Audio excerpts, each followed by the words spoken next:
look a lot like Christmas everywhere you go.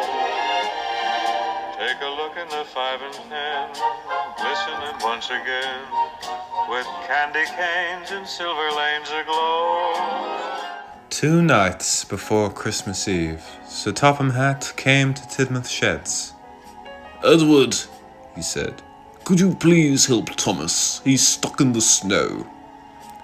Edward tried not to roll his eyes. Thomas was always getting stuck in snow. "How long has he been stuck, sir?" he asked. "He's been stuck all afternoon. He's at the level crossing, so he's blocking traffic."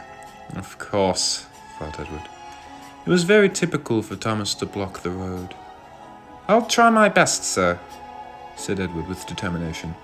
"There's a good engine," said Sir Topham Hatt as Edward puffed away. When Edward got to the crossing, he saw some very angry people yelling at a very cold Thomas. Terence the tractor was keeping him company. Edward whistled to let everyone know that help had arrived. "It's about damn time," said a man who was late to pick up his children from a Christmas church choir. Edward ploughed his way over to Thomas's brake van. Edward pulled as hard as he could until finally he managed to pull Thomas free. Everyone thanked Edward and hurried across the crossing. Back at the sheds, all the engines were making fun of Thomas. "Wear your snowplow, why don't you?" said Gordon. "It's far safer than what you did," said Duck. "No," Thomas snapped. "That stupid thing is silly and uncomfortable. I shan't have to wear it." "Thomas," said Edward sternly, "it's for your own good." Thomas frowned. "What makes you so sure of it, Edward?" he questioned. "I'm old, Thomas," said Edward. "I had experience."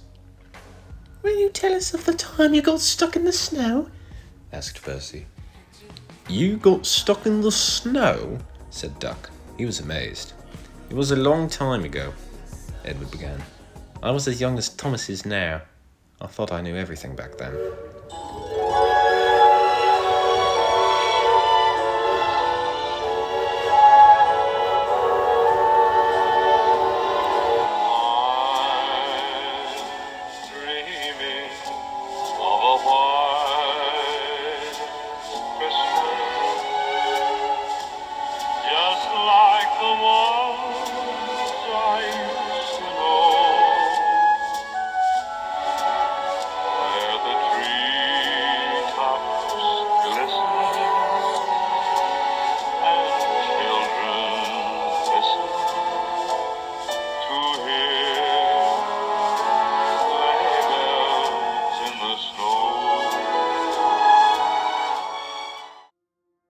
This was in a different place, of course. I was surrounded by small engines. Our biggest and best, I would boast. I pulled express trains along the main line. I was reliable, and I had a big head. One day it started snowing. It snowed really, really hard. "We'll have to put your snowplow on, Edward," said my driver. We put it on and I collected my coaches. "Look at me now," I boasted to another engine. "I'm the Winter Express." The other engine tried to warn me to be careful on the icy rails. "Go slowly, lower your sandboxes and make sure your snowplow is secure." "I don't need any of that, thanks." And with that, I was off.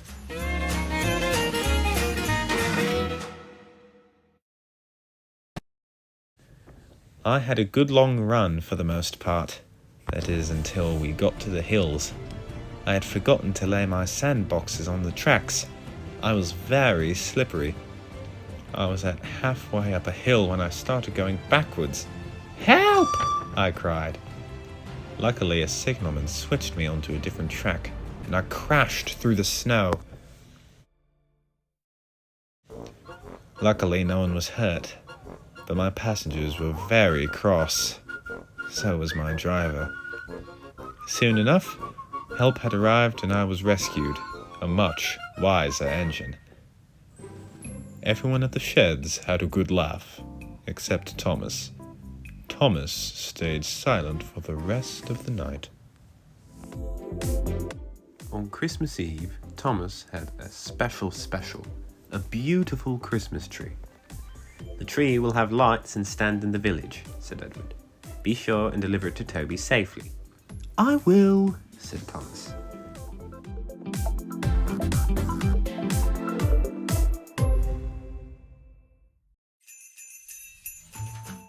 Toby was very happy to see Thomas when he arrived.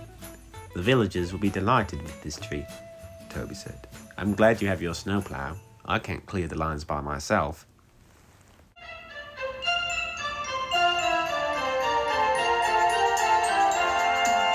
It's Christmas time, all down the line. Train whistles blow as all the Christmas bells chime. It's Christmas time, all down the line.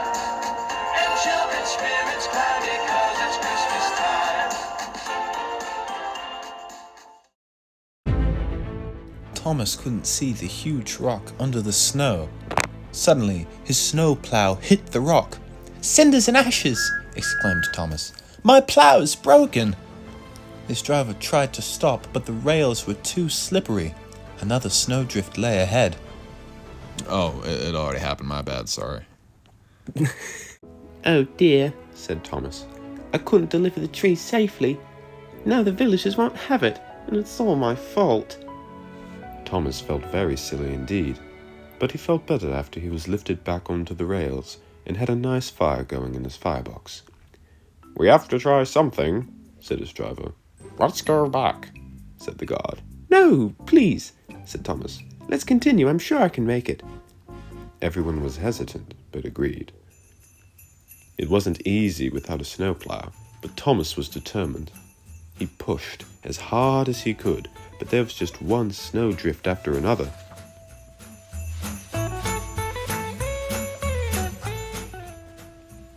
Finally, Thomas and Toby pulled into the village station.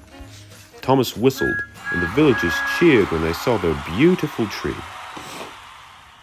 That night, the engines weren't making fun of Thomas, they were praising him. "Not bad," said Gordon. Hooray for Thomas! Cheered Percy. "All right," said Duck. Even Edward was proud. "Well done, Thomas. You managed that snow swell without a plough." "But I do know the importance of safety," said Thomas, "and I will be wearing my snowplow more often." Edward couldn't agree more.